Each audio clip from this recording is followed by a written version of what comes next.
নমস্কাৰ প্ৰিয় দৰ্শক প্ৰকৃতিৰ কিছুমান নিয়ম আছে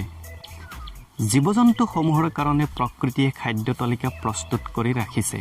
যেতিয়া কোনো জীৱ-জন্তুৱে এই নিয়মবোৰ ভংগ কৰে তেতিয়া তাৰ পৰিণতি প্ৰকৃতিৰ পৰাই ভুগিবলগীয়া হয় প্ৰকৃতিৰ এই নিয়মসমূহ ভংগ কৰি আহিছে জীৱশ্ৰেষ্ঠ মানুহে বিশেষকৈ চীনৰ মানুহে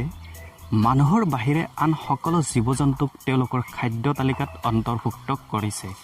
যাৰ পৰিণতি আজি বিশ্ববাসীয়ে ভুগিবলগীয়া হৈছে বন্ধুসকল আজি মই চীনৰ মানুহে খোৱা কেইটামান খাদ্য আপোনালোকক দেখুৱাম যিবোৰ আপুনি খোৱাটো দূৰৰ কথা চাবলৈ হয়তো ঘিণ কৰিব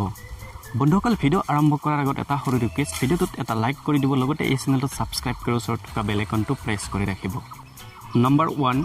কোকোনাট ৱৰ্ম এই পকবিধ প্ৰস্তুত কৰিবলৈ নাৰিকলৰ গছ বা নাৰিকলৰ জাবৰ নিৰ্দিষ্ট এঠাইত পচিবলৈ দিয়া হয়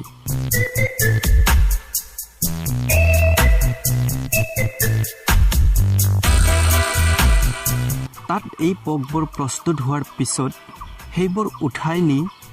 জিন্দাই গৰম কৰি এনেদৰে ভক্ষণ কৰে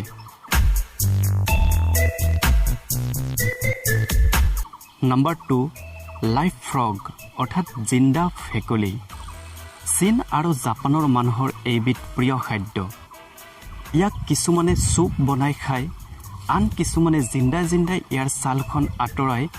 গৰম কৰি এনেদৰে পিচ কৰি খায়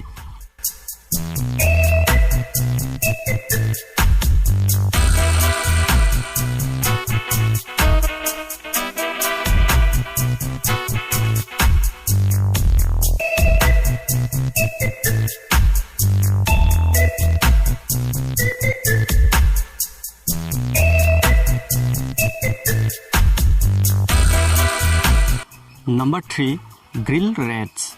চীনৰ মানুহে নিগনি আৰু এন্দুৰো তেওঁলোকৰ খাদ্য তালিকাত অন্তৰ্ভুক্ত কৰিছে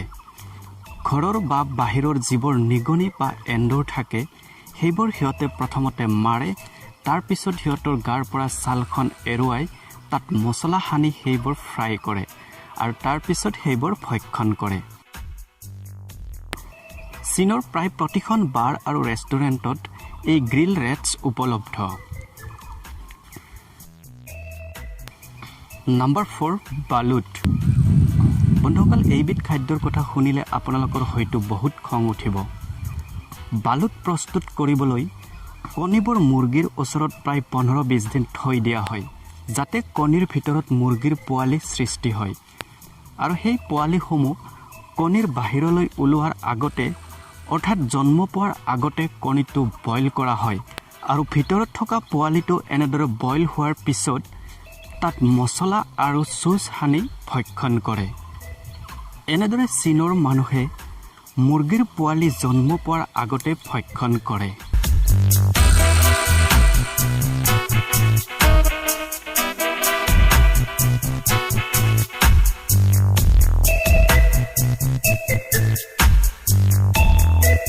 নম্বৰ 5 ডগ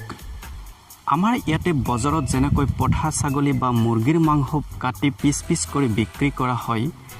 চীনত তেনেকৈ কুকুৰৰ মাংস পিচ কৰি বিক্ৰী কৰা হয় চীনৰ যিকোনো ফেষ্টিভেল যেনেকুৱা বিবাহ বা বাৰ্থডে আদিত কুকুৰৰ মাংস উপলব্ধ